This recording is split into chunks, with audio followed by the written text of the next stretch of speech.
we light our chalice to open our reflection today. As we light this flame, we will hear words from Maureen Killoran.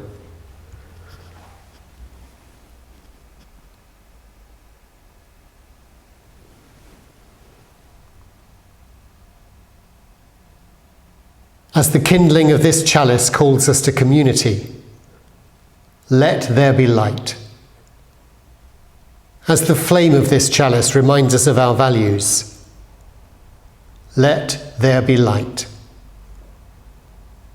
As the glow of this chalice encourages us to hope, let there be light.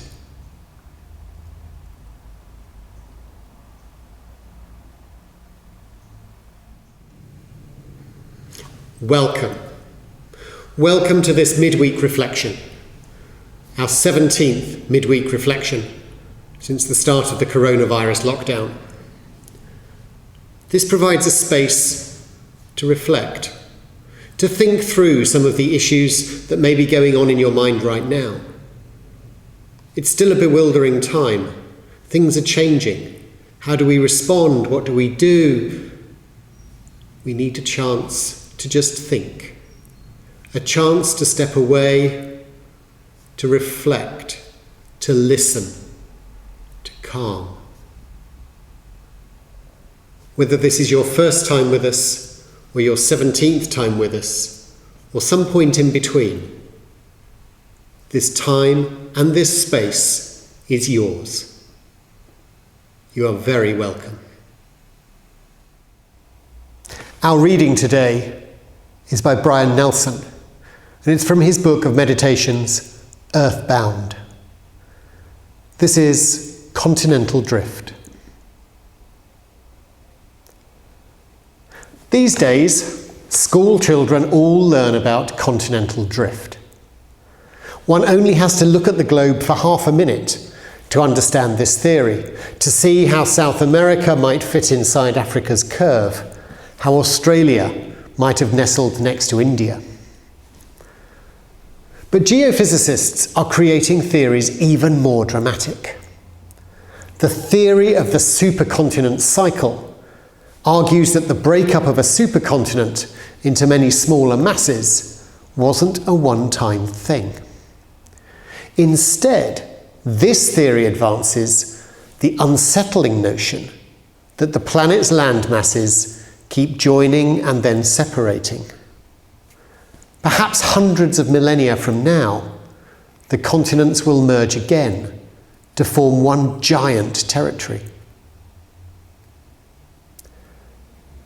Now, clearly, stubbornness can always be overcome. No matter how intractable a situation may appear, over the long haul, even the continents themselves shift their position.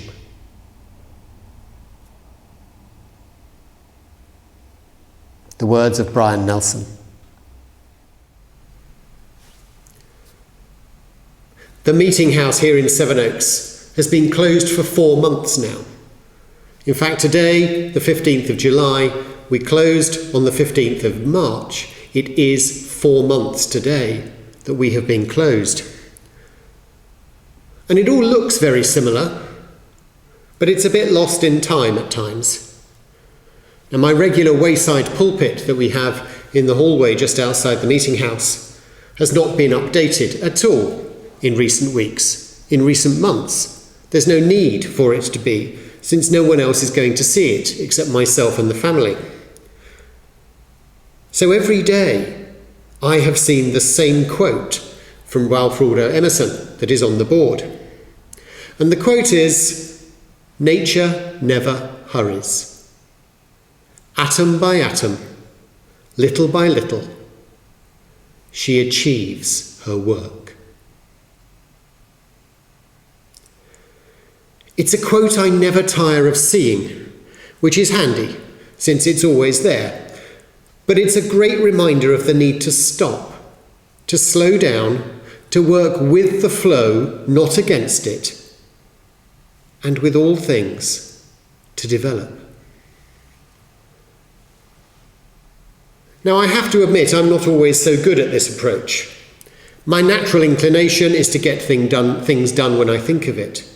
Sometimes it's to push against the tide, to push against the flow. Things are either sorted immediately or not at all. Now, I know I'm not alone in this. Our reading by Brian Nelson earlier, the story of the continental drift and how the world regularly changes its shape, its appearance, its connectedness. It reminds us of that larger story of the earth and of our relative power in the greater scheme of things. There are some things we simply cannot influence. King Canute learned this very early on, that he could not control the tides, but also the wind, the rain, the weather. They're all, or they tend to be, completely out of our control. This idea of the immensity of nature, the unstoppable forces that surround us every day, are a good reminder that we are not always agents of change. We are instead creatures that adapt to survive. Now, it's as Charles Darwin suggested in his book The Origin of Species, where he said, "It is not the most intellectual of the species that survives. It is not the strongest that survives. But the species that survives is the one that is able to adapt to and to adjust best to the changing environment in which it finds itself."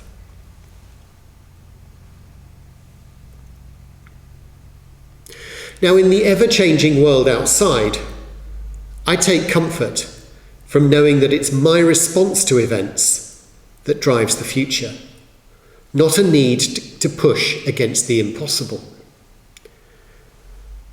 So, for example, we respond to the coronavirus not by looking stronger than the coronavirus, but by adapting to nature's reality, adapting our lifestyles, adapting the way we behave. We respond to racism in our society not by pretending it's not there, but by becoming anti-racist. We recognise that our own survival, the survival of our neighbours, the survival of the world community is part of a much larger, much more awesome natural chain of events. And whilst we may not be able to influence the larger parts, the continental shift is well away from us. Our ability to adapt to the causes of justice, to love, and to freedom will have an impact on the immediate and on all of those around us.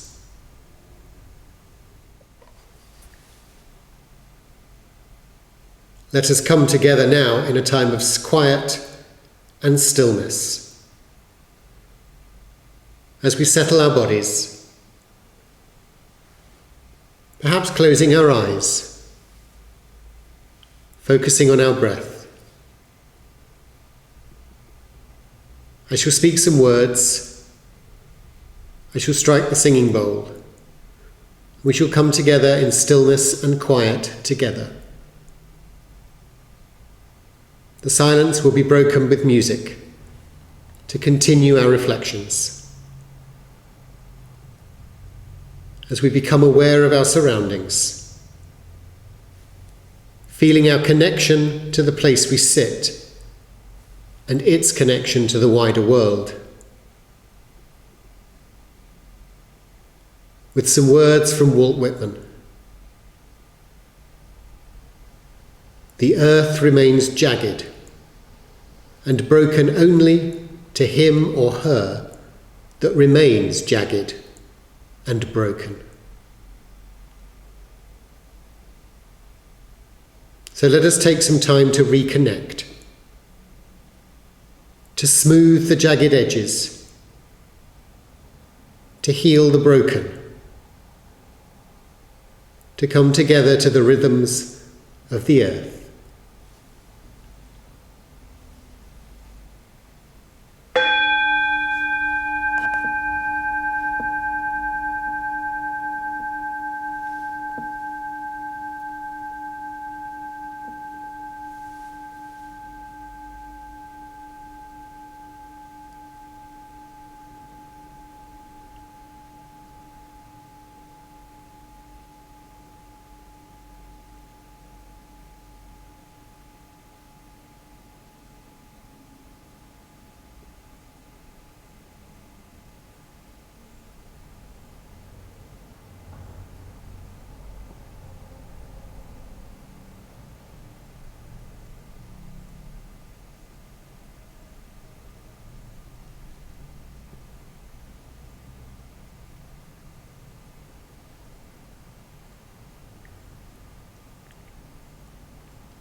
As we extinguish this flame, may we remain called to community, reminded of our values, and encouraged to hope.